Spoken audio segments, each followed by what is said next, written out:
Chapter 24 The Bridge Between Worlds. Within Empire, there is nothing more advanced than the scope gate, only effective in pairs. These rotating stations can link when they align, and when they do, no matter the distance. The realm in the immediate vicinity is connected, and objects can travel as if there is no distance at all. Now I know you all want to know how, and I must say it is all thanks to a specific property of nature that I like to call cosmic strings. Langram Ragnarsson, Imperial Architecture, year 42,423,980. The crew sat in the darkness, chained to the floor with their hands shackled.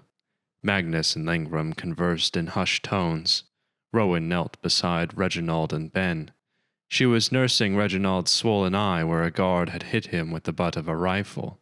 Einar and Chorsk were silent, their backs against the wall. Sule had seen the executions in the hold as the Sophie was taken. She had seen as the ships that attempted to flee were destroyed. Wyver was a rebellious world, now deemed a heretical world, a corrupted world, and in the rising chaos of the Rim, she had the misfortune of being in the wrong place at the wrong time. My hidden talent.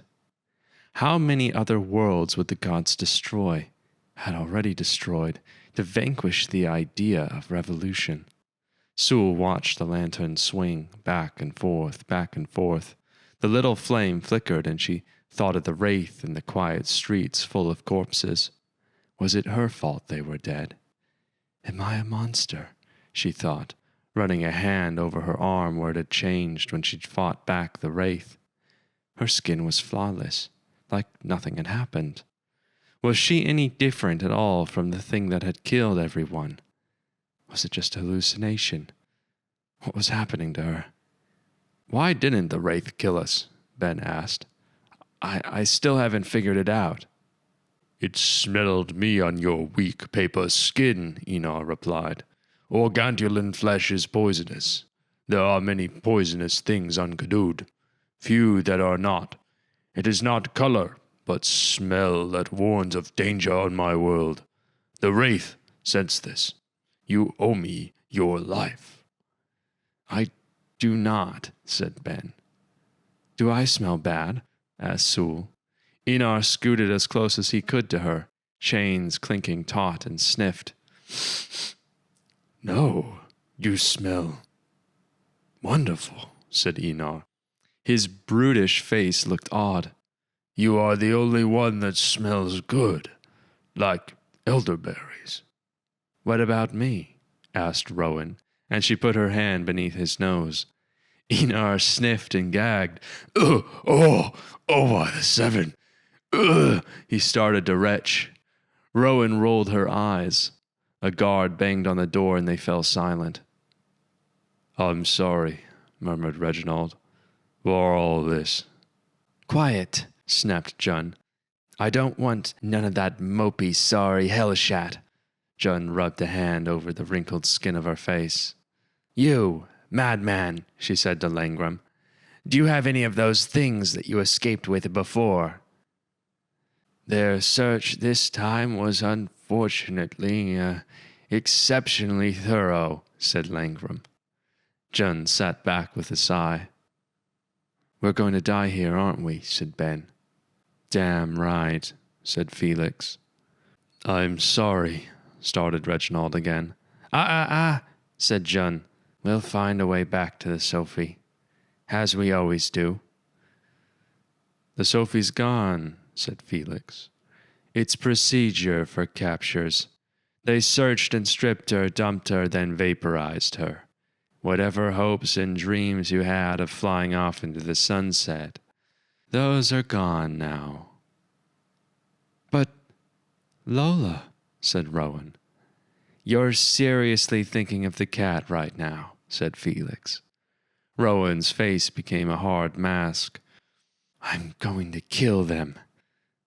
Reginald had a far-off look in his eyes. I thought her death would be grand, he said. Not a whimper in the night. Nobody spoke again for a long time. Time passed. Days, then a week. The metal box stank, and all there was to eat were biscuits so hard they could break teeth.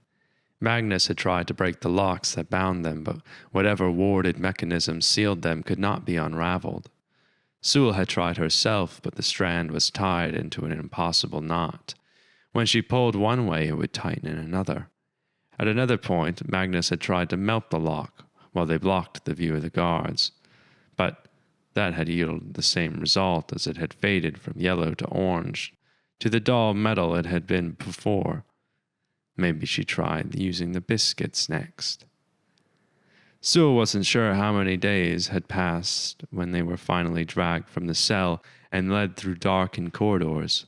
As they ascended, the musty air of the hold gave way to a crisp breeze. The darkness lifted, replaced by sudden brightness. Emerging onto the deck, Sule squinted against the glare of a distant star that bathed them in cold white light as they were placed at the end of a long row of prisoners. Wherever they were, there were no asteroids or microworlds, no planets or everclouds, and evidently they were too distant to feel the heat. She could still breathe here, but even the aether was thin, and it was startlingly cold. Sule felt the alcure before she saw him, a peculiar prickling against her skin. The soldiers parted, and a man with a scowl and a long gray cloak stepped forwards. The bar on his shoulder confirmed it. "A wardling," said Samuel. "A specialist in defensive wards. I got it." The alcure observed the sight of the prisoners walking the line. He stopped before Reginald. "Thought you could run, heretic?" he sneered. "You should be thanking me. I recognized your ship and ordered it spared so that you could suffer a fate deserving of your crimes." "I appreciate that," started Reginald before the wardling backhanded him across the face. There was a crack that was more than just flesh on flesh. Reginald fell to the deck, his body rigid and his back arched as he groaned in pain. "Perhaps I should be thanking you," said the wardling. "The Lord General himself will certainly be thanking me when he learns of your capture and cleanses your souls of sin." He turned to the other prisoners. "All of you are heretics. You will suffer the long death. Look around you at this place.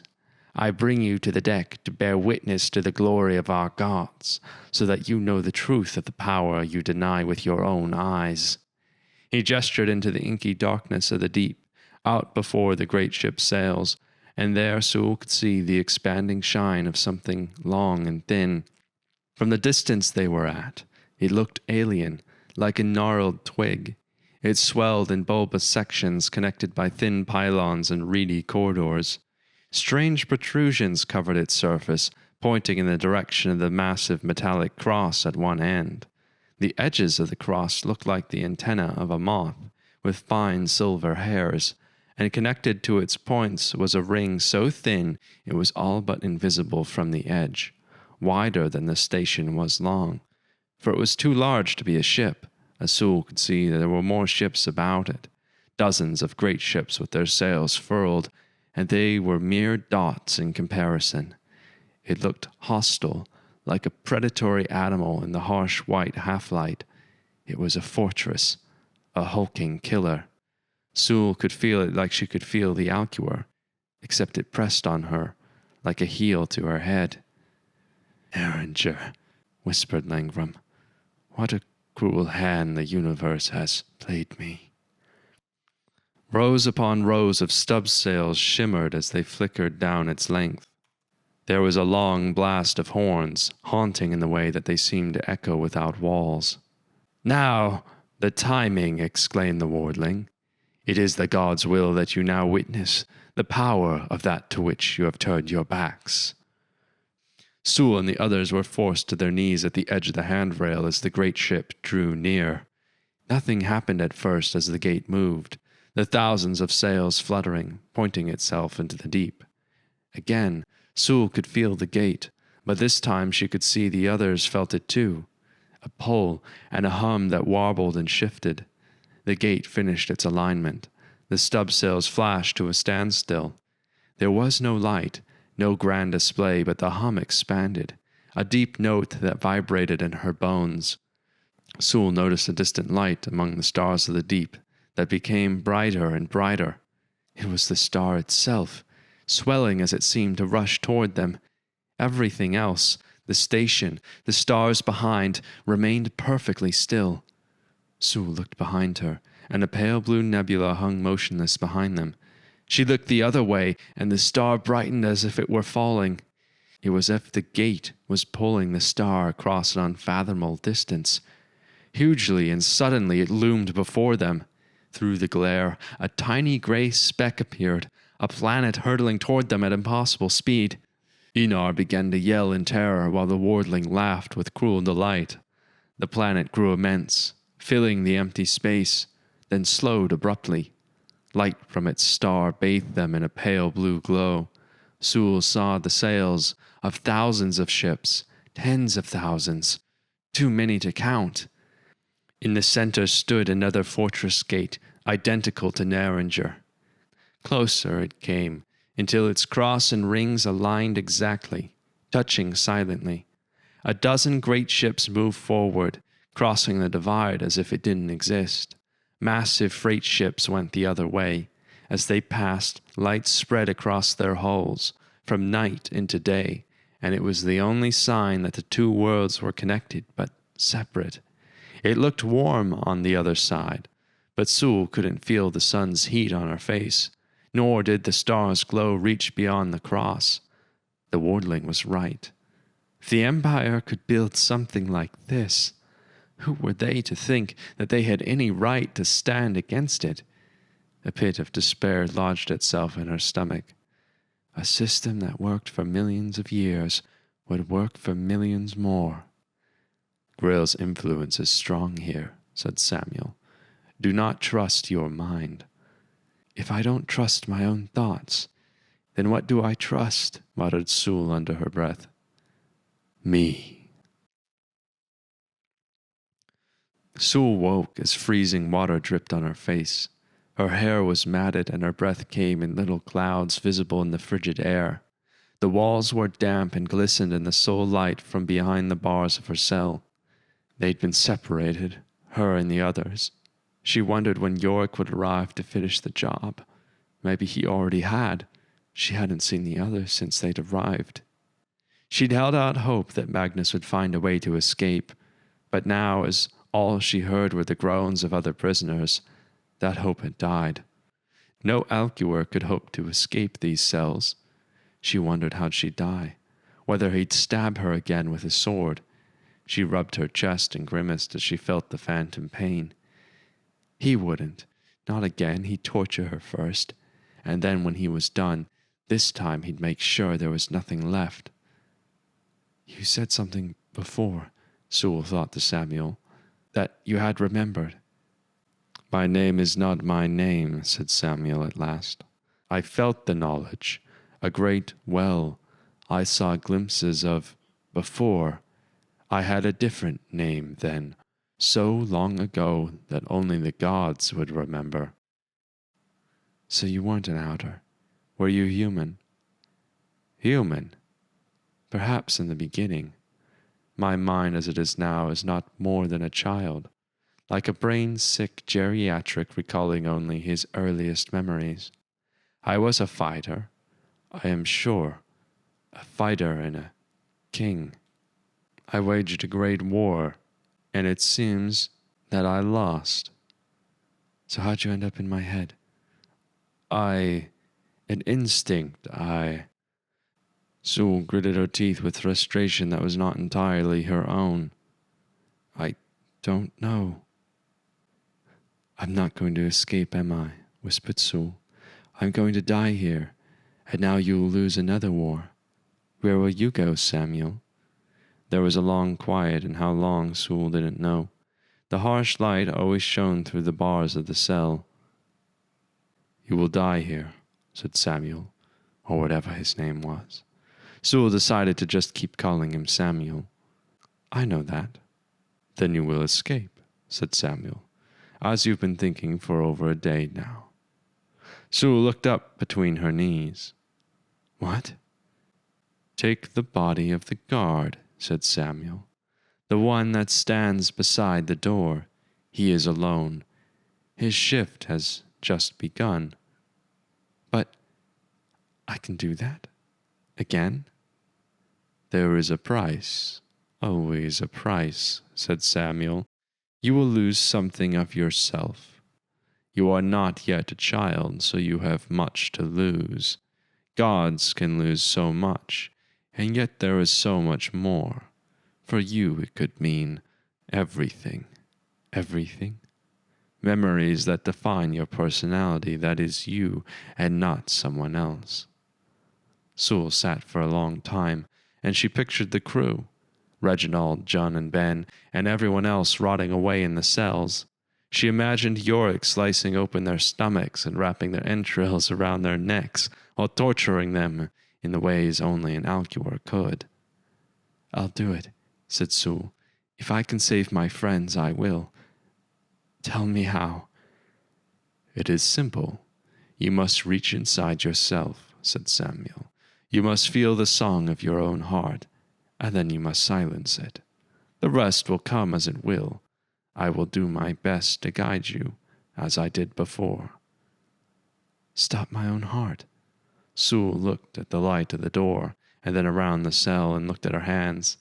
Then she leaned back against the wall and closed her eyes, and let out a deep breath. She listened. This time she listened to the beating in her chest, until she could feel the tiny song of the vital thread. Now, said Samuel, before the general finds us. Sule gritted her teeth and then silenced her mind, and then she silenced the thread. She did it. The quivering thread halted its drumbeat. Pain. Sule fell forwards and gasped for air. Then she tried to grasp for the strand, desperate to undo what she'd done, but she slipped. It was like her fingers were equally as numb as her thoughts. Too cold, too clumsy, and then it was too late. She fell into the darkness, and the darkness into her. Claws formed from whispers and feathers, rising from ink as the night screamed. Sule saw the world as shadows and light, and it pulled and tore at her, pulling pieces away like flakes of burned paper. She was the body of will and ancient rage. One hand before the other as she crawled across the floor, and then purpose drove her through the grate. She could feel the heat that both burned and soothed that terrible ache. A part of her turned away, but the other pulled her back, and she screamed as fire burned away everything else. Flashes, memories, love and cruelty.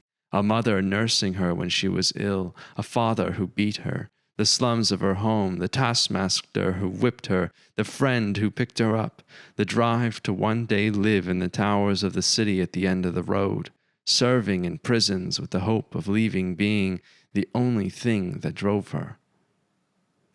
It all burned, the flakes falling away into the void. Sule opened her eyes. She looked down at herself, at her unfamiliar body, and sat up. She was a man, and the guard, and she wore the uniform, and she was alone. The world wavered, and she grasped the wall.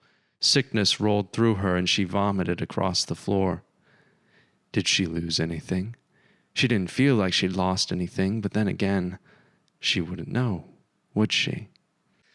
Sule looked through the grate to see her corpse, face down in the cell, and she turned away, sweat rolling down her face. She stumbled down the corridor, passing cell after cell, the prisoners hurling profanity after her as she passed. I don't feel so good. Samuel, thought Sule. It will pass. Do not stop moving. Sule continued down the corridor, standing up straight and nodding as she passed two more guards. They nodded back, and she turned the corner and then paused in the last cell, blinking in disbelief. What do you want, demon? Growled John Stannis, glowering at her over the dark bags beneath his eyes. His face was bruised and filthy. Come to hit me again with your toy sticks. Witch hunter? She said in an unfamiliar deep voice, a trembling voice. John Stannis peered a little closer at her. I? Sule fumbled for the keys at her belt and tried each in the lock until one clicked. She looked up. What are you doing? Said Samuel. Taking a risk. We make a deal, she said with a grimace of pain. I open this door. You cause as much damage as you can to this place. John Stannis moved to the bars and looked at her suspiciously. What's in it for you, demon? I've been freed of the witch's curse, said Sule. Perhaps it was the purity of your presence that graced me, but now I can think freely, and I regret everything. You must avenge the lost. Free their souls. Can you do that? Aye, said John Stannis. I can do that.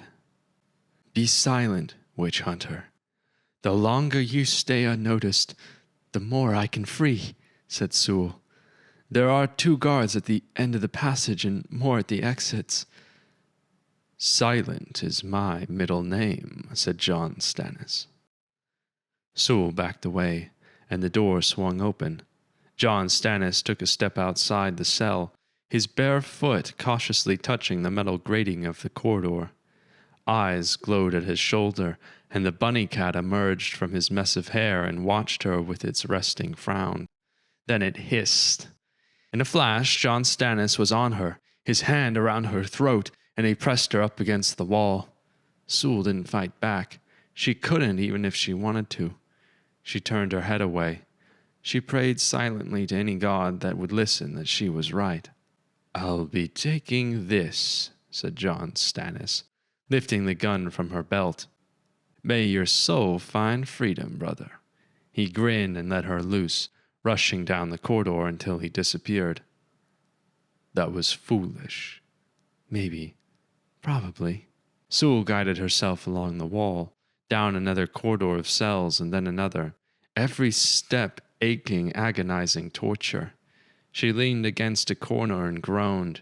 She felt her skin crawling and her insides had become like snakes whose sole purpose was to wrap around her bones and squeeze until they snapped. She bit into her sleeve and screamed into the fabric as she slid down the wall. Then it was over, and she felt even more ill than before. Her clothes were baggy, her shoes loose. She changed back. Keep moving. Sule found the others in the next set of cells. They were together, hunched over, despondent. Was she the only one that had been separated? She placed the key into the door, and it turned with a click.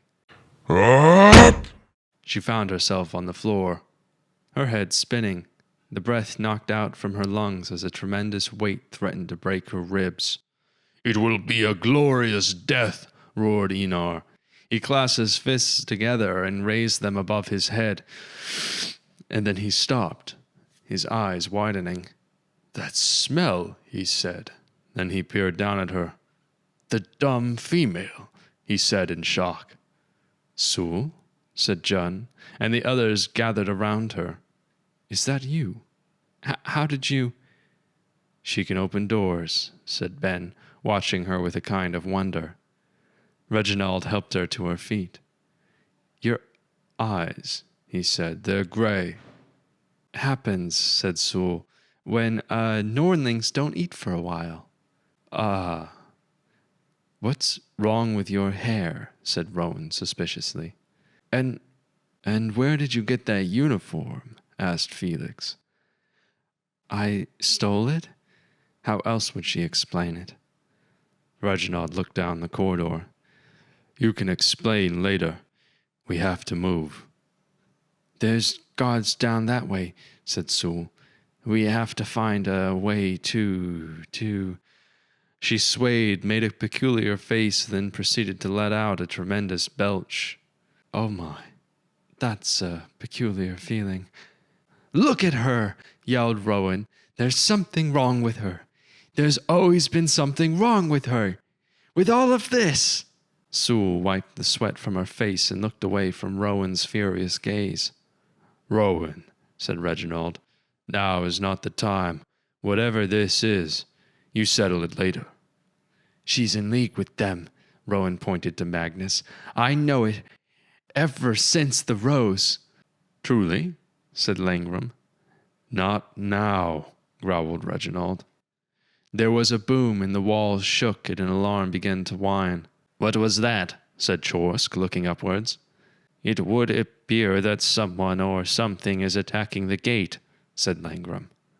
There was another boom, and this time the lights flickered down the hallway. "Why would someone be attacking the gate?" "Who is to say?" said Magnus. "The realm is in chaos. It could be anyone. Langram, you help maintain these things. You know your way around. Can you get us out?" "Do you think it's the witch hunter?" "Those were impacts, not explosions," said Samuel. "There is a network of vents," Langram said, walking down the corridor until he stopped in front of a metal grill. "We need a way to—" Enar pulled it effortlessly from the wall, the bolts bouncing across the floor. "Is it wide enough?" asked Sule. "Yes," said Enar. We'll need a way to bypass the wards outside the prison block," said Langram. Magnus's fingers danced and the glowing shard appeared, proceeding to split into 10 pieces, and then in a blink he flung them into the air and they vanished with a flash into the heads of everyone present. "Ah!" yelled Reginald as everyone cringed away in surprise as the smell of singed hair filled the corridor. "What in the 7 hells was that?" "Your free pass," said Magnus. "Without a copy of Jezebel's rank key, the air itself will attack you the moment you step through the exit." "Never do that again," said Enar, walking to stand in front of Magnus, who took a step back. "Or I will do the same thing, but with the bones of your puny arms." Then he proceeded to crouch down and disappear into the hole in the wall.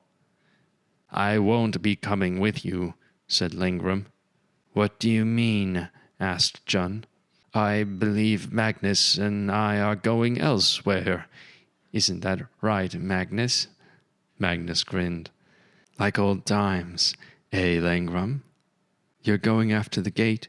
asked Sule. "There will never be another opportunity like this," said Langram. "I don't know why I never thought of being captured in order to sneak inside. I guess it never crossed my mind that I could escape, and, well, I never thought I'd have another outgoer. Now is the time."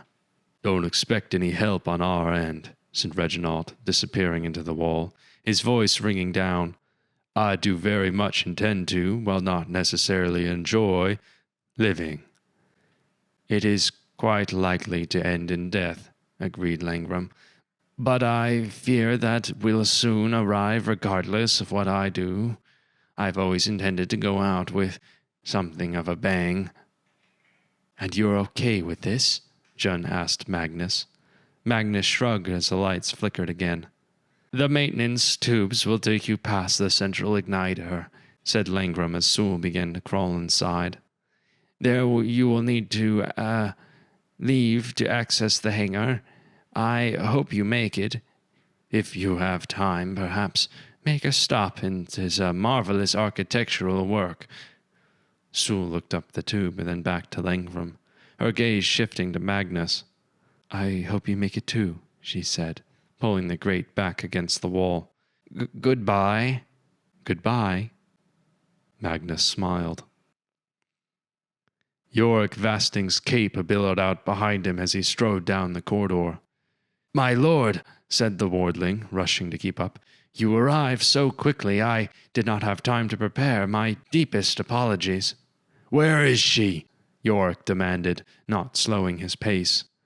"Cell block D," said the wardling. "Did you sedate her? Do you have an isolation chamber?" We saw no need," said another officer. "She's just an onling girl. The cell is warded. Even if she were an outgoer, she couldn't possibly—" Yorick flicked his wrist and the door of the cell block opened. He stopped to watch the body as the guards rushed forwards around them, pulling the girl back and checking her pulse. One looked up and shook his head. The other officer's face went stark white. Yorick turned, his face red with rage. "Was there a guard?" he growled. "Yes, my lord." "Find him!" yelled Yorick, the air crackling. "Check the other cells! What are you waiting for? Lock this place down. I want everyone assigned to this section cleansed. They could be corrupted. You could no longer trust your own men. Grail himself has warned me of this." "What are we dealing with?" asked the wardling. "A creature of pure evil that threatens every—" There was a distant boom, and the station shook and creaked. An alarm began to sound. "What was that?" snapped the wardling. An officer rushed to an ampliphone in the wall and listened. He turned in surprise. "My lord, Neringer is under attack." "Watch it," hissed Felix as a boot pressed into his face. "Sorry," said Sule as they faced a dead end. "It must be this way." "I think we've gone as far as we can," Ben whispered. Another tremor shook the tube, and Sule had to hang on for dear life as she was nearly thrown against the ceiling. A new alarm began to sound, this one louder, piercing. "Fact this," said Rowan. "If I'm going to die here, I don't want to do it sneaking through pipes." "Wait," whispered Reginald. He motioned to Jun, and she pressed up beside him and peered through the grating below. "Anyone else around?" whispered Jun after a moment. "No." Jun quietly undid the screws, pulling the grate away, and lowered herself through with a strength that belied her age. She dropped, and there was a thump, and a muffled yell, and the crack of something that might have been bone. Reginald followed, and then Sule close behind. Jun stood up inside an equipment room, a motionless gray at her feet. There were guns and uniforms. They jumped to the sides of an open door as more grays marched past outside. Reginald hit a lever and the door shut with a hiss and a thump. "We need a plan," he said. "Even if you escape in a ship, we will never escape the fleet. We don't know the signal codes," said Felix. "Something tells me we won't be needing signal codes." Reginald was standing before a viewport that looked out over the gate. A cloud of glittering debris was spreading out from the fortress's hull. He narrowed his eyes. As they gathered at the window, another blur struck, and another. Flashes of orange lit the deep as Neringer returned fire while a shadow quickly engulfed the hull. What Sule saw next she might have called beautiful, if it was not so terrible. The revisionist sunship eclipsed the light of the star, haloed by fire and smoke. Its hull was cratered by blast marks as the cannon bolt shredded its sails, knocking off masts in a stream of death. But it still moved forwards, a distant but colossal force of inevitability. As Sule watched, the fabric of the strand pulled inwards around it, tightening lines around a great ship. The great ship was crushed in the invisible fist of the giant sun before detonating in a blue fireball. Another couldn't move in time, and it collided, bent, falling away as explosions rippled across its surface. "The deal," Reginald said quietly. "How could the Alcuor have known where we'd be?" "The sacrifice of one for the freedom of many," said Enor. "An honorable death. Perhaps I will stay and fight with the wizard." "I don't like this," said Jun. "He was working with the god all along," said Rowan, glaring at Sule. "The guards probably let you out, did they?" "Sule?" asked Ben. "Do you know anything about this?" "No," said Sule, shaking her head. Why were they looking at her like that? "Magnus didn't say anything to me. There was a mistake. I used it." Rowan scoffed, and they turned back, hypnotized for a moment as two great ships were locked in a broadside. One had the flags of silver and gold, and the other blue. The houses were fighting each other. Attack ships burned, cannon bolts shredded ship after ship. Explosions littered the darkness like minute stars. Fireflies in the dark sky. Magnus couldn't have planned this. Could he? "We can still reach the hangar," said Reginald. "Whatever this is, we have no part in it." "I found these." Ben dumped a pile of uniforms at their feet. "I am not putting that on," said Rowan. "But you're an ambulance. Langram looked around with horror at the control room filled with smoking corpses. He'd been close to enabling the system reroute when a deck officer had taken an interest in what he was doing. Magnus had taken a more direct route to the explanation. "I lied," said Magnus, standing before the carnage. Magnus turned to the central control console, a wall of switches, buttons, and multicolored lights. "Finish the reroute," Magnus said. Langram pulled open the terminal and connected a pair of wires. The terminal flashed and went dark. "It's, done." "Good," said Magnus. "Who are you, really?"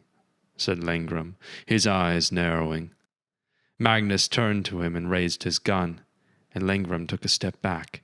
His expression shifted from confusion to fear as he connected the dots. "You never wanted to destroy the station," he said. "You wanted to use it for yourself." "Bingo," said Magnus. "Gods, but where would you go after working for them?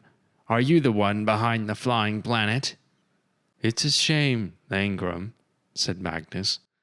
"But I'm short of time and you've outlived your usefulness. I can't have you as a variable in my grand endeavor. No, in the end, the gate will be destroyed and your mission completed." "Wait!" yelled Langram. "Did our friendship mean nothing to you?" "I appreciated it in the moment, but moments are fleeting things," said Magnus, and then he shot Langram between the eyes. Langram jerked back, and he collapsed onto the floor, blood streaming from the hole in his head. Magnus looked at the fluttering stub sails as the station began to move out of the path of Ove. The sun's colossal mass now filled the viewport. Magnus grinned cruelly. "Oh, no you don't," he said, his hands moving like a composer. Switches snapped, buttons clicked, and the dials turned on their own accord. The alarms rang louder as lights flashed across the control panels. "Retargeting sequence initialized," came a disembodied voice. "Warning, malformed execution, coordinates outside of control parameters. Calculated power output is insufficient. Proceed." Magnus flicked up the cover of a red button and pressed it. "Injector failure." Magnus hit it again. Nothing happened. Magnus frowned and checked a watch high on his arm. He pulled open the console and wires began to move like worms, twisting and detaching, seeking and reattaching. He hit the button again. "Warning, safety parameters are disabled. Sequence confirmed. Injecting, arming initializer. Fusion initialized. Priming reactor. Scope alignment in progress." The stub cells fluttered and began to move back in the opposite direction as the gate began to tilt back into the path of Ove. Magnus stepped over Langram's body and raised his hands. Lightning exploded from his fingers. This time it was sustained raw power. Every console in the room melted to molten slag, and heat distorted the air from every surface. The bodies blackened and charred. The viewport blew outwards. When it was done, Magnus sighed with relief. He looked behind him, the door gone from red to yellow. "Time to go," said Magnus darkly, and he leapt out into the deep. Chapter 25. Like Father, Like Daughter. We all have ideas in our head of who we could be, and what we could be capable of. But we don't ever act on it or ever live up to this imaginary expectation. The key to achieving an idea is the intelligent organization of many people towards a common goal, whether they're aware of it or not. Lee Baca, Imperial Strategist, year 8,000,012. "You there! Halt!" Something shook beneath Sule's feet. There was a rumble as thin sheets of ice were dislodged from the walls and fell into the depths. They'd found their way to a great hollow sphere, a tower at its center, twisting upwards and encircled by windows. The only thing that separated them and the 1,000 levels below was a thin wire mesh that covered the interior. There was someone advancing behind the greys that had spotted them, someone in a black cloak. "Alcure!" Sule cried, darting back as the wall turned to slag. There was an ear-splitting wall of sound, and Sule fell, rolling as the gate was rattled to its foundations. She felt the weight of her body vanish. Metal screamed, and the sound of cracking, splintering wood echoed throughout. Below the central tower, a tear appeared, and as she watched incredulously, the entire bottom of the dome was shorn off like a torn piece of paper. The wind roared as the hot air rushed out and was replaced with a biting chill. There were cannon shots darting past the opening. The crew of the Sophie pushed themselves upwards, clinging to the grating. As her sense of down began to roll, Sule managed to catch a bar. She tried to concentrate as her arms burned with the effort of holding herself in place, dangling above a leg-breaking drop. "Climb!" ordered Reginald. Sule twisted, pulling herself up through a gap in the narrow grating. Her fingers burned as she tried to find purchase, digging her feet into the grills. She strained, stretching the tips of her fingers until she managed to grab the rail. She could see guards recovering on the stairwell next to her. "Stop them!" Bullets began to leave molten pockmarks in the metal fibers. She heard Einar roar in pain, and there was a crash. Sule clambered onto the top of the mesh, looking down. No. Einar had fallen, his leg bleeding in orange fluid. "Go!" he roared. "It is an honorable death." He fired a shot down the corridor as he crawled behind a crate. The Greys took cover and returned fire. "I'm not leaving another person to die," said Rowan, a fire in her eyes. "They took Miro, and then they killed Lola." "Wait!" yelled Reginald, but Rowan had already let go, falling to crouch beside Einar. "Damn it, Rowan!" "Well," said Felix with a shrug, "better time than any." He dropped, and then Chorus clambered down after him. "What are you doing?" yelled Reginald. Their bullets never made it to the Greys, as they turned to ember dust, spraying across the hall. The wardling moved forward between the soldiers, his arms held wide. "We'll buy you time," yelled Felix. "Come on, it wouldn't have lasted anyways." Sule shook her head as they were forced back as more Greys joined the others firing up at them. She could save them. Could she? "Run!" roared Einar. "Do not let this death be wasted." But they wanted her to escape. "Run!" "Survive!" yelled Reginald as John and Ben pulled Reginald back. "Stop it! I'm going down there!" He fired down at the wardling, who looked up and grinned, throwing a bolt of lightning that made the grating turn nearly white at their feet. Their boots hissed and bubbled, melting to the durwood. "Damn you to hells! Survive!" They ran, and across the mesh of the great space, the gravity was still oriented so that the wall was the floor. It curved up and away from them, and Greys yelled in surprise below them. Bullets shot through the mesh as Sule felt the change in tilt of the gravity.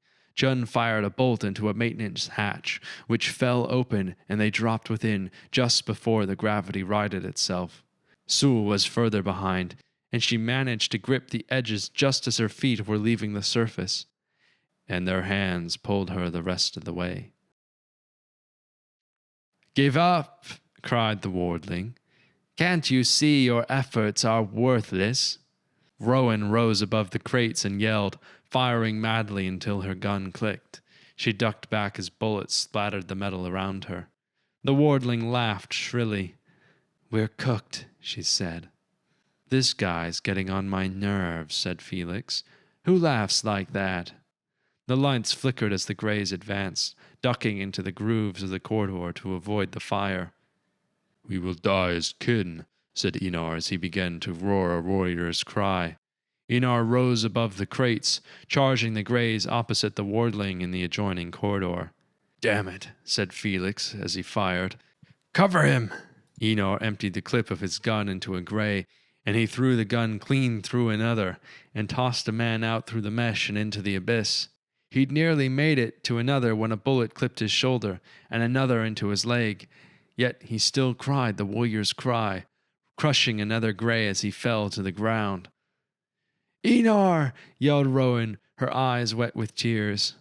A gun bolt whipped out from the darkness behind the remaining greys, advancing on the fallen Organtulan, taking one to the ground. 2 more bolts hit, and 2 more greys fell. The 4th turned in surprise, spinning as the last bolt hit him in the chest. "Oh," said Chorsk.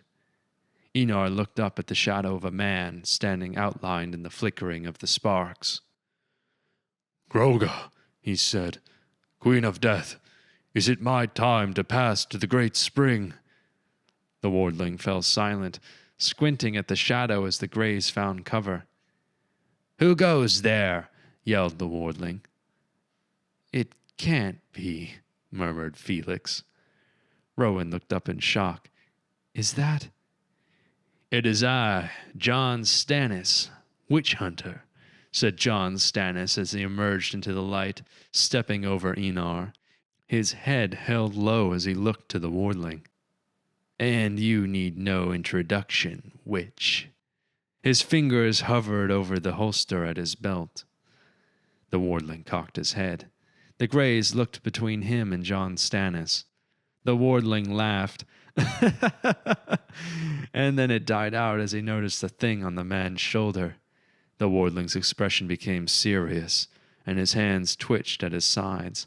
The wardling looked between John Stannis and the bunny cat. The thing's eyes seemed to be swirling bottomless orbs, sucking at his very soul. Was it some kind of demon? John Stannis's fingers twitched above his gun. "You're a fool to challenge me," said the wardling. "That toy is as useless as an Alcuer's wards." "I don't know what vile tongue you speak, witch," said John Stannis, his eyes turning slowly upwards. "But if you so question the speed of my hand, you'll be sorely disappointed." The wardling leapt forwards, and there was a flash of lightning and a thunderous bang as both their arms raised at once. The wardling stumbled back, and then he looked down in surprise as the blood blossomed from his chest. He looked up at the witch hunter in confusion. "Who are you?" he said. "I won't say it twice," said John Stannis as he raised his pistol. The glowing eyes of the bunny cat, the last thing the wardling would ever see. The station shook and the flames leapt from a corridor. Sule stumbled as the world pulsed and blurred, blooming in her vision like a spreading painting. "I feel like I'm melting. Samuel, is that normal?" "They are near," said Samuel. They sprinted until they reached the end of the corridor, which was blocked by a pile of rubble. "Not that way," said Ben, and they ducked down another corridor, finding a looming door. It began to open with the reverberation of grinding gears. "Where is this?" said Reginald. The sound of boots echoed down the corridor. "Away from them," said Jun.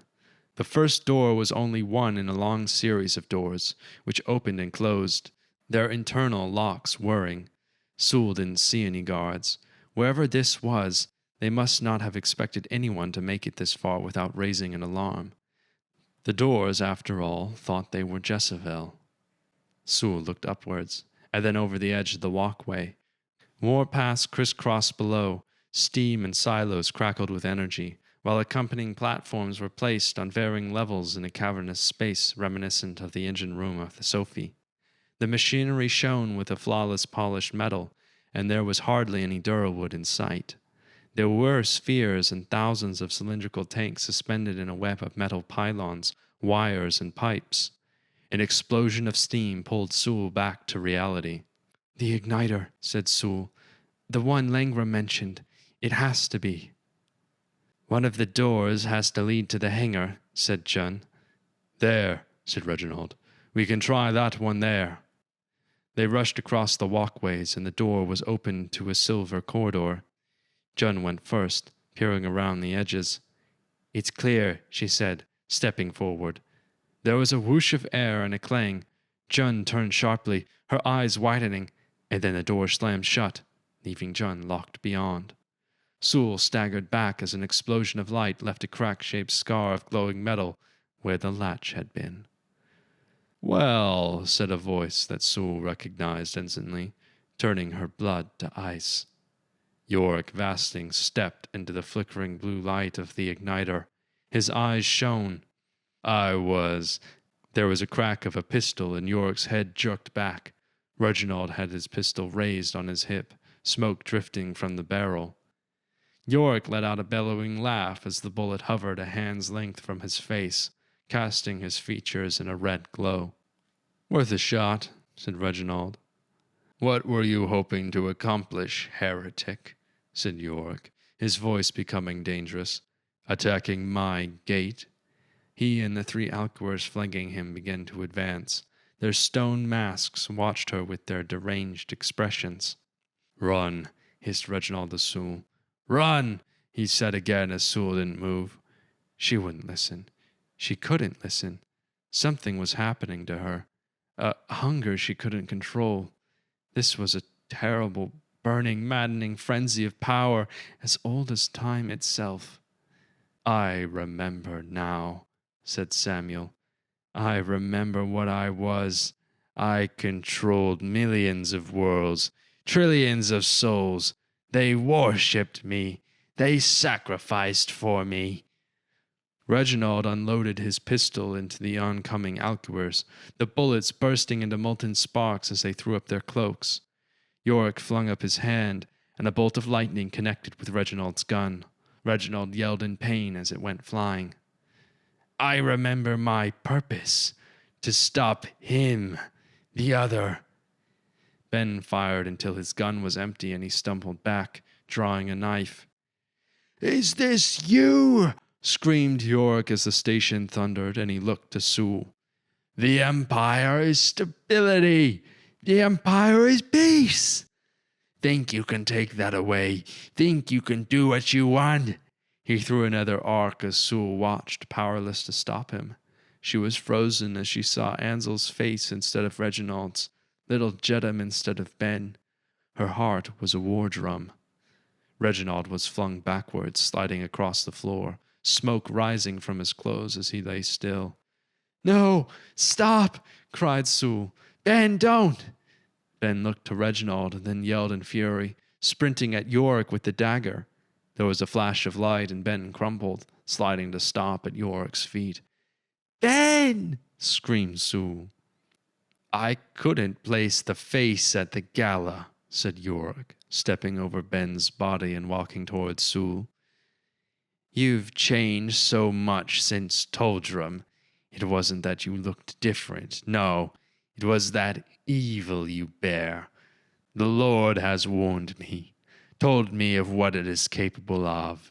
I was blinded, but the Lord forgives. Sule began to walk away into the looming shadow of the mechanism that towered over them. The name. I remember my name.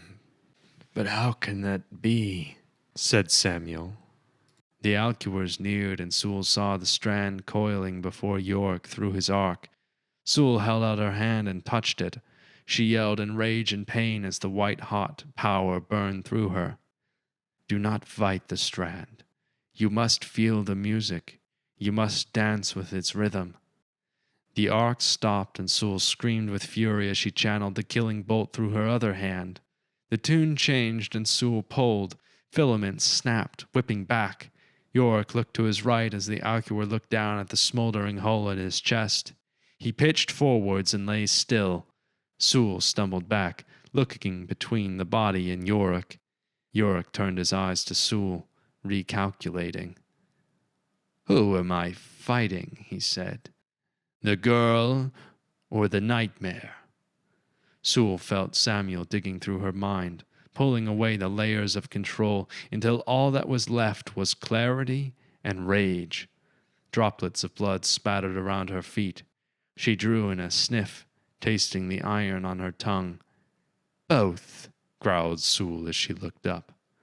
The remaining alcular darted forward, a woman with a scar across her right cheek. Her hands were raised, and she bathed Sule in alchuric fire. Sule soaked it in, snarling as she ignored the agony. Duck, then turn, reach out, retrieve the blade at your side. Sule dropped, and Yorick's blade passed over her head. She scrambled and pulled the fallen gray's sword from its sheath. Turn left, raise your sword. The swords clashed as she spun, the weight of the blow knocking her back. Right. Sule turned, but too slow. She was knocked to the side as a bolt hit her. All the muscles locked at once, and she let out a cry of pain. Then she felt nothing. No pain at all, and it was as if every nerve in her body had been turned off. She must have looked unhinged as she stood and turned on the alcuar. She took a step back. Sule could smell the alcuar's fear. The bolt should have killed her. Sule turned the sword and swung. The blade passed clearly through the alcuar's own. Sule let out a feral snarl and pulled upwards, plunging the sword into the woman's throat. The station shook and the roar filled the chamber. Sparks exploded from the conduits along the walls. Yorick's alcuars lay dead. Sule turned back, but the walkway was empty. Where? Behind you! The blow hit her in the side, and her vision grew dangerously dark before snapping back to clarity as she felt Samuel make adjustments. You're no girl, snarled Yorick. No human could have survived bonding with that abomination inside you. Sule cried out as the lightning struck her. You come back, like they do, so your soul belongs to a false god. Kill him, said Samuel. Sule tried to redirect Yorick's assault, but she fell back as a bolt after bolt hit her. Her charred clothes were smoldering as she fell against the cold metal, Yorick towering above her. He kicked her viciously, and Sule cried out as she felt something break. She was back in Dendald, being kicked by the alder boys. Ben's still form lay beside her, and she choked back a sob. Useless girl! Get up! Yorick pulled her up by her shirt and pointed his fingers at her head. For the righteous, to the gods, said Yorick, I dedicate this death to Grail. Sule looked into his eyes, burning with holy zeal, and she struggled, hitting him uselessly. She saw her end then, in the eyes of her grandpa's killer. Yorick smiled, a mad smile. She could see his incisors, smell his breath, and then there was nothing. Then she was somewhere else, standing above the bearded man in armor she'd seen before. The field of the pale desert from her visions. The bare tree was at the man's back. Her sword rested at its neck. Bodies littered the field. The ruins of the war machines burned. You, asked the man, what are you? I am you, she said in Samuel's voice, just as much as you are me. That's not possible, said the man. You are not possible. Sule pressed the sword forwards, and then further until the metal sank into flesh and the man's eyes bulged, blood pouring from his mouth. In the end, the only one that can end you was yourself, she said. You were chaos. You have tipped the scales, and the deep has answered your call. I am equilibrium. I am peace. I am your end. Sule was suddenly the one against the tree, the sword cleaving her throat. She tried to choke, grasping the blade. The metal sliced through her hands. The world darkened. The identical visage of the bearded man stood above her. I am Grail. Yorick stared at Sule in confusion. He jerked his hand away and moved it back. He again jerked his hand towards her face. There was no lightning, not even the faintest of sparks. The strand was quiet and still, quivering in place. Sule began to laugh. Yorick growled and dragged her towards the ledge as Sule lost her mind. Around them, pillars exploded and spheres fell as Narringer Gate died around them. He pulled Sule over the crackling energy. There was a meow. Yorick stopped suddenly, turning for only a moment to look at the black cat on the walkway. But a moment was all it took. Yorick's eyes bulged, and he looked down at the handle of Ben's dagger protruding from his chest. Sule pressed the hilt deeper as he looked up at her. She met his gaze. "You," Yorick sputtered, staggering back. His hand fell slack and he coughed blood. He dropped her and she fell over the platform's edge. Her arms slammed into cold metal and her legs kicked in empty air as she clung for dear life. Yorick pulled the dagger and looked at it, blood pouring from the wound and splattering about his feet. He looked at Sule as she struggled to pull herself up. He snarled and stumbled towards her, and then he swayed, his legs giving out beneath him as he fell forwards and off the edge into the beam of energy below. Sule swung, yelling at the tight agony in her chest, pulling herself upwards to lay on the walkway, staring off the edge into the light. The cat brushed against her leg and began to purr.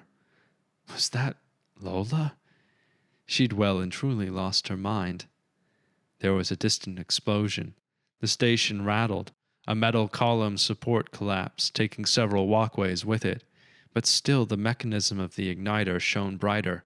Its light turned the shadows hard as a thrumming power filled the air. Sule struggled to her feet and rushed to Ben's side. She held her cheek to his mouth and felt a breath. She looked between them both, and then dragged Ben to Reginald. He too was breathing, but only barely. And then she struggled to pull both of them towards the exit they'd come through. There was a groan of metal. Sule looked up, and one of the support beams gave way.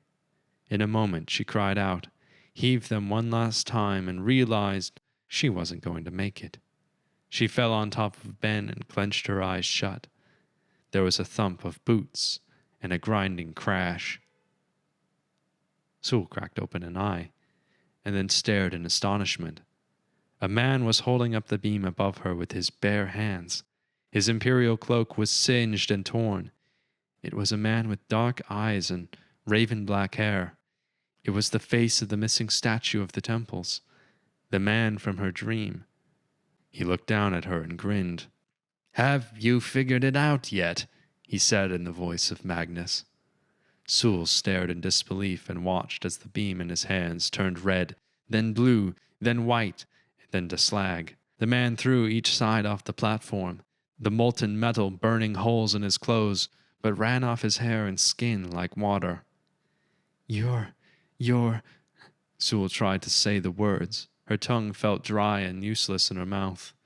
It's him, she thought. It's the mad god, the one they all feared. Yes, all this time, said Loka exuberantly, his voice shifting tone. The beggar man in the alley, Wilton the passenger, Magnus the colorful rogue. I was there, Sule. It couldn't. No, it wasn't possible. Why was he there? Why would he care? Who am I? Cried Loka, throwing his arms out. The realization hit Sule all at once. The voice from the dream, Ansel and Yorick, her entire upbringing, her Alcury, the power, and the world seemed to fade away. There was only her and the man who stood before her. You're my father, said Sule in a low voice. Loka cocked his head. A look of irritation quickly masked. Yes, close enough, I suppose, he said. I'm your mother. What? Forget it, Loka snapped quickly, seeing Sule's mounting confusion. We gods have a tendency to not stay one thing for long. Right now we have to go. I'm not leaving them, cried Sule. You have a choice to make, Sule, said Loka. 2 options, me or them, he pointed at Ben and Reginald. But, no buts. There are 2 paths. Come with me and together we'll finish what I've started. I'll show you a world beyond your wildest dreams, full of life and death and beauty. Go with him and I can promise nothing. This will be the last we speak. Please, cried Sule. You can't ask that. They're my only friends. Would they still be your friends if they knew? About me? About you? No, of course not. She was the enemy. She was an Alcuer. No, she blanched. She was the daughter of a god. which made her a god. She was everything they hated. She couldn't hide it forever, could she? She was a god? A part of her had known since Ove, but she couldn't. It couldn't be true. Little godling. And Samuel had said, the vision, but no, that was impossible. It is true. Loka opened his mouth to say something more, and then paused. Ben groaned and opened his eyes. Sule, he blinked, looking around them. Ben! Just once, she thought. If there was never another time. A wave of desperation washed over her. She surged forwards. Sule didn't think as she closed her eyes and pressed her lips against his. They were hot and wet, and she sighed into his mouth as she pulled him closer, feeling him do the same. She could feel his heart beating in his chest. She could feel his life. Their lips parted. Ben let her go as he looked at her in a way that made Sule's heart skip a beat. Sparks from the chaos around them danced in his eyes. I had to at least once, whispered Sule.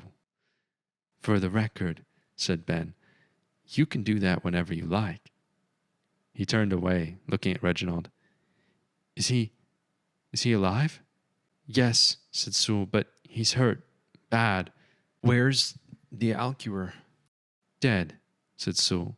She looked over the edge into the light, and Ben followed her gaze. His eyes widened. Who killed him? Sule stopped herself. She looked behind her, but Loka was gone. She looked up to find him silhouetted against the flickering light of the mechanism. I don't know. Who's that? Said Ben. Who's up there? He saved me, said Sule. I don't know why. Another Alcuor? Was it Magnus? I didn't see. The door opened behind them, and Jun rushed through, belts of bullets wrapped around her and a smoking gun in each hand. Sorry, kids, she said. Had to go the long way. Jun saw Reginald and rushed to his side. She knelt beside him, checking his pulse. Then the old woman hoisted him up beneath the arms and began to carry him back towards the exit. What are you two waiting for? Yelled Jun. This place is about to be flattened by a really pissed-off son. Sule? Asked Ben questioningly as Sule helped him to his feet. I can't go with you, she said, surprisingly calm. What do you mean? There's something I have to do. Somewhere I have to go. You'll die if you stay. No, please, just go. Help Jun. Get off while you can. Ben pulled her close, and she looked up into his eyes. She brushed a hand down his face, her heart pounding in her own, and gave him a half smile. Do you trust me? Always. I won't die. But you will if you stay any longer. The Alcuor? You know him? Something like that. I'll find you again. I promise. Now go. Ben kissed her forehead, and Sule felt herself melting. Go, she cried as the tears came. Ben backed away, giving her one last look. Then he went to help Jun, who had fixed Sule with a hard stare. Sule shook her head. Fly free then, yelled Jun. We'll meet again in the next life. The door closed behind them. Go! Sule turned and dashed towards the core. Had she waited too long? It seemed like the sparks flew from every surface. The chamber walls screamed in protest, and support columns bent and fell. Flames leapt from the depths and pipes burst, spewing foul-smelling gas into the air. Sule reached the ladder at the edge of the tower and pulled herself up. She'd nearly reached the platform when there was a sound of snapping metal, and the ladder gave way. She gasped and flung her hand up towards the ledge, but it was too far. She flailed as she fell backwards. A hand gripped her wrist, and she hung there above a sea of flames. Loka looked down at her, his gaze dark and intense. Good choice, he said. He hoisted her up, and she scrambled onto the platform. How are we getting out? Asked Sule. Do you have a ship? We won't need a ship where we're going. Loka's hands flew over the console. The thing with time and space, said Loka, is that the two are not mutually exclusive. The lights flickered inside the station, seeming to go out and then turn back on, One second the world was as it should be, and the next all she could see was the purest of blacks. She blinked, and it had returned to normal. There was a man, a very, very, very long time ago, that thought he had put the pieces together in the right way. Forgotten, rediscovered, forgotten again. Oh, I forget the rest. Loka threw another lever, and for a moment the world turned off and on. A wave, as you would see it, is in motion on the beach. However, we must see that it has no motion at all. Time gives form to existence. A bank of switches were thrown. You must understand, though, that time exists. Where it seems to progress to us, to the particle, time has no real meaning. The wave you see is time. Time is energy. Energy is time, inward bound. Control the patterns, you control the form. You control alchemy, relative position, everything. I don't know what a particle is, said Sule with growing concern. The floor vanished, and for a moment she was floating in space. The battle outside the station raged around them. Ove stretched out below and above them, streaming smoke and fire. How is this happening? Loka opened his mouth, then closed it again, his hand resting on the final lever. The walls began to cave in. The air was a cacophony of screaming metal as the face of Ove crushed the gate in two. Well, I never in a million years thought I'd be a teacher or start a family, but I suppose it's been a million years. I have so much to teach you. I think I'm going to enjoy it. He smiled, a genuine glowing smile. Daughter, he said, tasting the word. To the future, Sule. And he threw the final lever, and the universe turned off.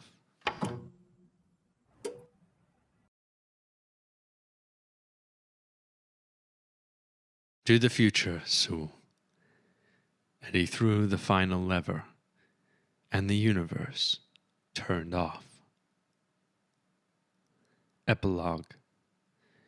Ribbons of color fell into shapes.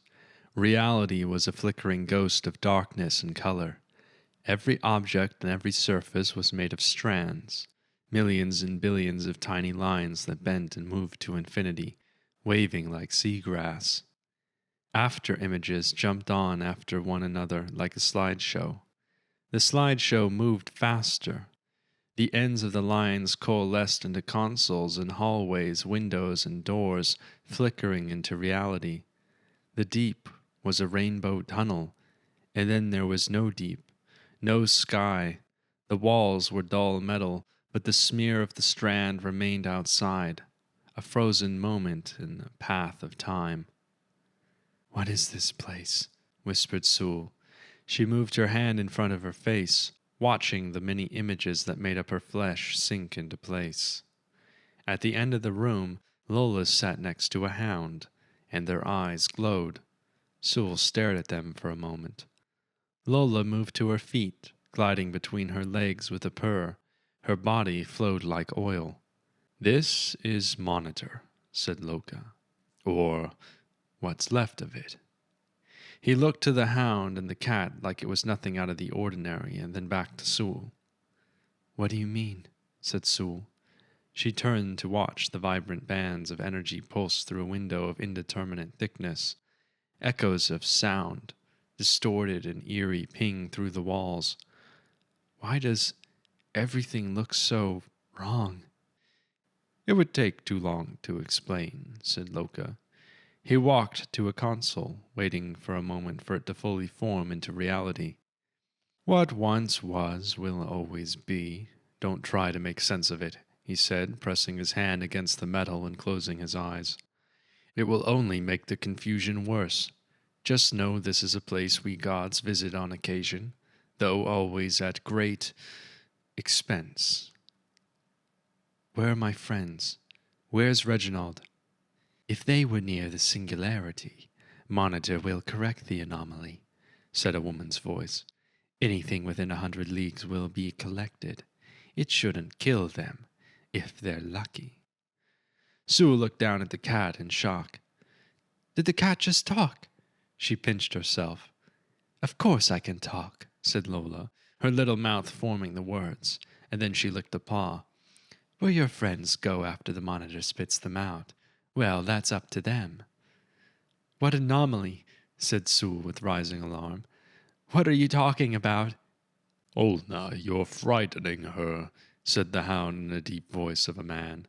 The walls jarringly vanished with a dull thump, and then the after images returned. Light bled to white lines and jumped forwards at incredible speed. Suddenly they were standing in a field of dull red poppies and grass. A mountain rose in the distance. Then the lines appeared again, blurring reality. Whoomp! They were floating above a city stretching out into the deep. A structure like a bridge was faint in the distance. At either end glowed a star wrapped in metal. Whoomp! The lines twisted and twirled. Reds and blues and orange pulled taut, faster and faster, and a city street rushed past them. People were hunched over in the rain, umbrellas casting off an incessant downpour. A young boy stood beneath an overhang, holding out a newspaper to passing strangers. Breaking news of the day. It's big. It's bad. War is coming. How much? Said Loka. Then the rain was real, and Sule was instantly drenched. 2 credits, mister, said the boy, eyeing their uniforms. Loka handed him 5. Wow, thanks, mister, said the boy. You want another one? Loka shook his head and took cover behind the boy, who began again shouting and waving. What just happened? Asked Sule, feeling dazed. We are in the interact, said Loka, skipping through the newspaper, the rain running off its waxed pages. This is Dikran Prime at the edge of the Kaudoff expanse, a section of space that borders the domain. I've gotten us as close as I can to him without setting off any alarms, and that up there is our ticket to the cradle. He pointed to the faint outline of an elegant great ship docked to a superstructure high above the city. The Stratomus, the flagship of the UIF, the Unified Imperial Fleet, Loka grinned. Father and daughter on a new daring adventure. How? Who is him? Grail, said Loka. We're going to finish what I started. We're going to kill God.